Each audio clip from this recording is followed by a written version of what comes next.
Welcome to the We Talk Sports podcast, where we give the latest breaking news happening around the leagues and inside West Essex. Welcome back to Season 2 of the We Talk Sports podcast. I'm Justin Misher, and alongside me is Carly Levitt. Carly, welcome back. Hi guys, this is so exciting to be back for Season 2. We are now sophomores, and so much has happened over the summer, but today's episode is going to be mostly related on the new NFL season. So, we're going to start off with our 3 takeaways from the season. Justin, you can start. So my first big takeaway, and I think we should go back and forth maybe, or we could just do all 3. But my first one is how good this Cowboys defense was against the Giants. I mean, you saw how good Micah Parsons could be. You saw how good the cornerbacks are in Trayvon Diggs and Stephon Gilmore. The Cowboys didn't allow 1 point to the Giants. It was a shutout, 40-0. And I think this defense led the team to victory. They first blocked a field goal, 2 interceptions, 7 sacks with DeMarcus Lawrence. Trayvon Diggs, Micah Parsons, Stephon Gilmore. This defense is stacked, and I think they will be very good this season. Interesting take. But my first takeaway from the first week is how good these rookie running backs are. We look at Dalvin Cook's brother, James Cook, who is fantastic against the Jets. You look at Gibbs on the Lions, who ran all over that Chiefs defense, had explosive runs. We look at Bijan Robinson, a guy from University of Texas who's killing it out in Atlanta. I think these rookie running backs are going to be the future of the NFL, and I think they're off to a great start.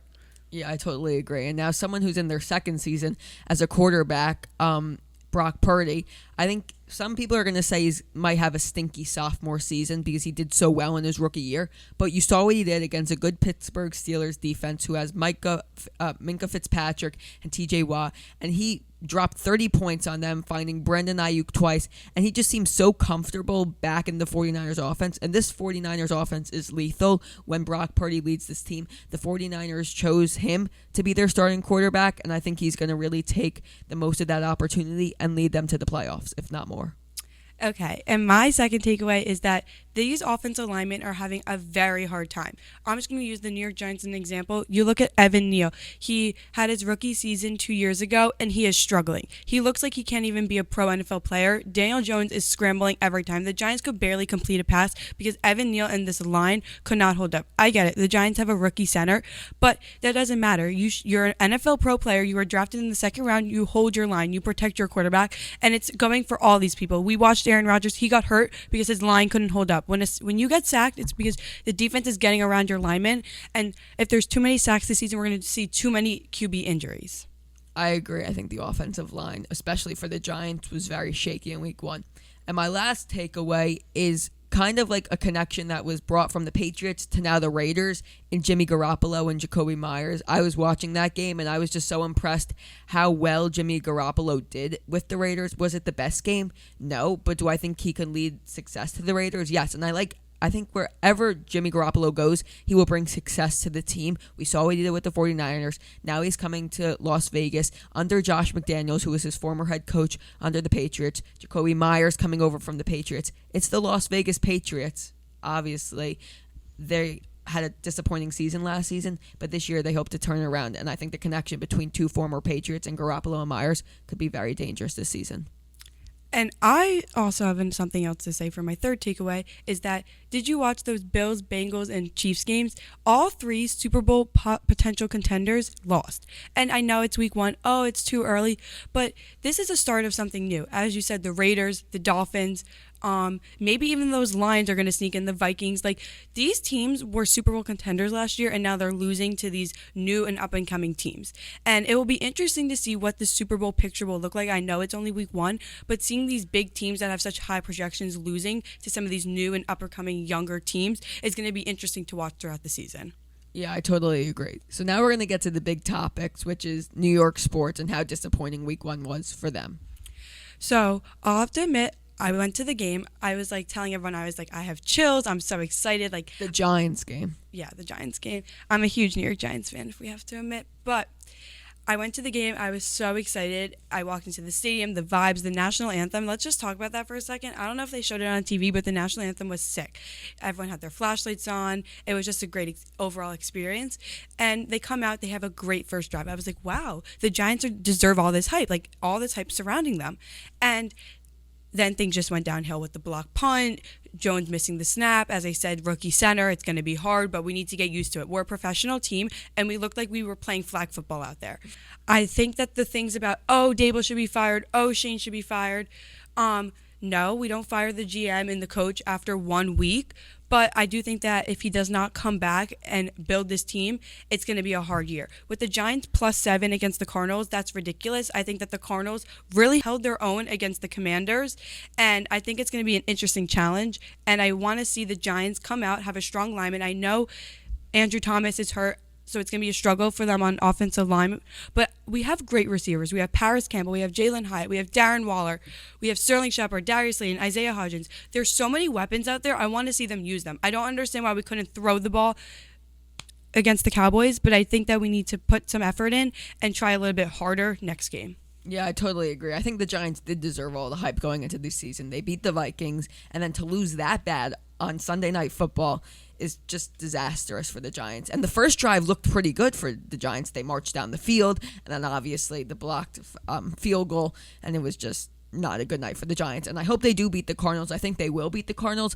And now you just have to kind of get week 1 out of your mind, move forward, and kind of get back to what you had last year and bring that into this season. And now, obviously, for another New York team, it was a disastrous weekend, but it kind of had a good ending, almost. Well, I watched the Aaron Rodgers injury, and to me, it didn't look that bad. He went down, he got back up, and then he sat down, and that's how you know when something's bad. And I feel terrible for Jets fans because they were so excited with Aaron Rodgers. I watched Hard Knocks. There was such hype around this Jets team. They had so much going for them, and it's not like they don't have anything going for them. I want to see Zach Wilson bring it, his A game.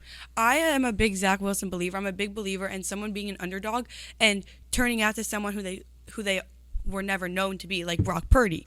And I think that this Aaron Rodgers injury crushed them, but they have so many weapons. Breece Hall, I watched him. He's running up the field 30 yards every run, and then he goes out, which I don't understand why he might be on a leave, a break because of his injury. But Sauce Gardner is a great cornerback. Garrett Wilson's fantastic, and they have all these weapons. They have Dalvin Cook now, and I just think it's going to be interesting watching them play this year with the new quarterback in. But I think they have a lot of talent that they can build something off of it.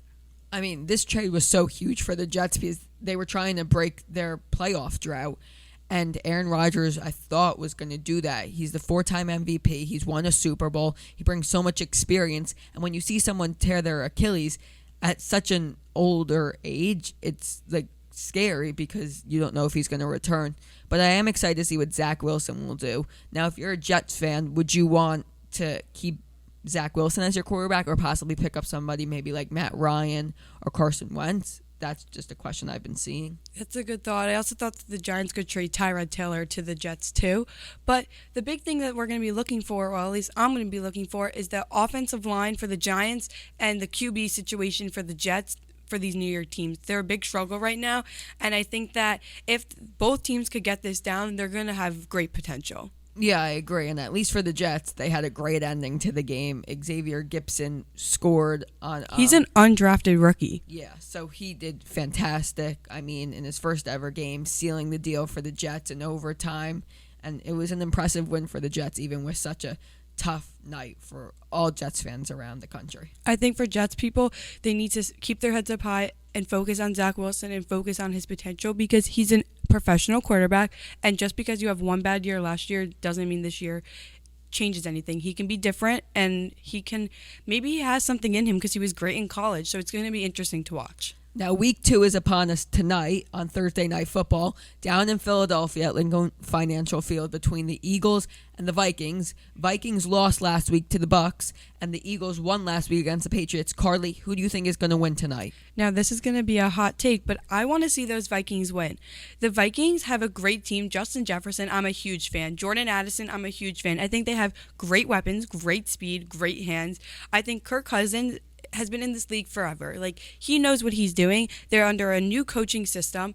And I'm interested to see. The Eagles almost lost to the Patriots last week. Let's say it that way. The Eagles almost did lose to the Patriots last week. And the Vikings are a great team, so it's going to be interesting to watch. But I want to go with a hot take of the Vikings winning. Now, I will have to disagree. I think the Eagles will win. The Vikings have never really done good against the Eagles when it's a primetime game. Kirk Cousins is known for not being good in primetime games. And this Eagles team, offensively, defensively, is just so good. You have Jalen Hurts, A.J. Brown, Devontae Smith. And then on the defensive side, you have Darius Slay, Fletcher Cox. But this team is so good, and they're so diverse that I think they have this game in the bag and will advance to 2-0. I think it's interesting to think about because we watched last year when Jalen Hurts got hurt and they put in Gardner Minshew, how the Eagles team did not win a game. So, obviously you don't pray for an injury on anyone, but it's interesting to see how much this Eagles team revolves around Jalen Hurts, how good he makes this team. And I'm curious to see if Jalen Hurts wasn't in the picture, would the Eagles still be as good as they are? Yeah, that's a good question. And we have a question for you guys. Who do you think will win, the Vikings or the Eagles? You can leave your comment down below. And yeah, so that's going to wrap up the first episode of Season 2 of the We Talk Sports podcast. We have a lot more in store. The football season is obviously just starting. Hockey and basketball are beginning to start soon. And baseball's coming to an end. Yeah, so we've got a lot of exciting stuff coming up for you guys, and we hope to do more podcasts this year than we did last year. Bye. Thank you for watching.